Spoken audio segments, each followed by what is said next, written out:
여러분들 알고 계셔야 될 게 베타글루칸이라는 항암 성분들 있잖아요. 버섯을 그냥 요리에 그냥 넣으면요.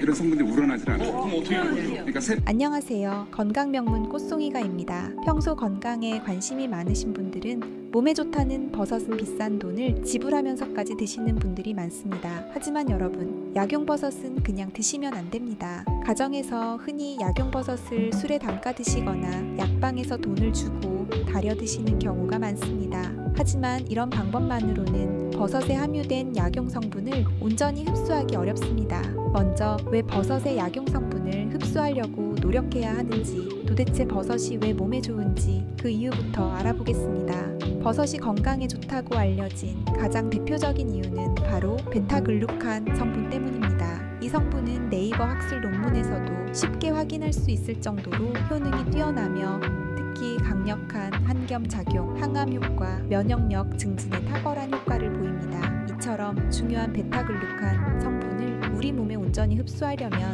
단순히 달이거나 술에 담그는 방법만으로는 부족합니다. 그렇다면 어떻게 해야 제대로 흡수할 수 있을까요? 첫 번째, 베타글루칸이 많이 들어있는 버섯을 고르세요. 영양 성분이 높은 버섯을 선택하는 것도 좋은 방법입니다. 비싼 버섯 하면 흔히 떠올리는 것이 상황버섯인데요. 하지만 상황버섯의 베타글루칸 함유량은 100g당 약 10g으로 사실 그리 높은 편이 아닙니다. 그렇다면 어떤 버섯이 베타글루칸 함유량이 높을까요? 대표적으로 잎새버섯과 꽃송이버섯이 있습니다. 잎새버섯의 베타글루칸 함유량은 100g당 약 20g으로 상황버섯의 2배 수준입니다. 꽃송이버섯의 베타글루칸 함유량이 무려 100g당 43.6g으로 현재까지 알려진 버섯 중에서 가장 높은 함유량을 자랑합니다. 이처럼 베타글루칸 함유량이 높은 버섯을 선택하는 것이 첫 번째 단계입니다. 두 번째, 원목 재배 버섯, 자연산이거나 원목으로 재배된 버섯을 구매해야 합니다. 양식 버섯은 보통 싸구려 톱밥에서 단기간에 재배되는데 이런 방식으로 재배된 버섯의 영양 성분이 꽉 들어 차 있을리 만무합니다.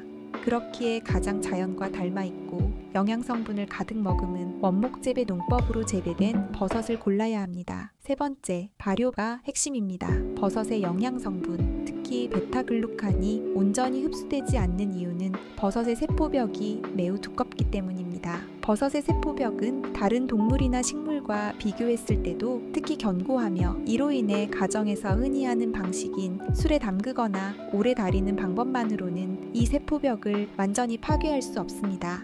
이제 성분 중에 베타글루칸이라는 항암 성분들 있잖아요. 네네. 여러분들 알고 계셔야 될 게 버섯을 그냥 요리에 그냥 넣으면요. 이런 성분들이 우러나질 않아요. 그럼 어떻게 하는 거죠? 그러니까 세포 안에 세포질 안에 이렇게 감싸져 있다고 생각하시고요. 그래서 분쇄를 하시는 게 제일 좋습니다. 분쇄. 이렇게 분쇄를 해도 가루를 내도 세포질까지 파괴가 안 돼요. 그래서 가장 좋은 방법은 발효시켜서 먹는 게 제일 좋아요. 가장 그게 어려워. 그렇죠.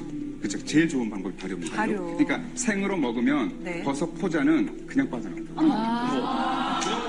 하지만 발효 과정을 거치게 되면 버섯의 두꺼운 세포벽은 녹아 고스란히 몸에 흡수될 수 있는 형태로 바뀌게 됩니다. 보통 이런 발효 과정을 거친 식품들을 효소라고 부르지요. 여러분의 건강을 위해 올바른 약용버섯 섭취 방법을 선택하시기 바랍니다. 감사합니다.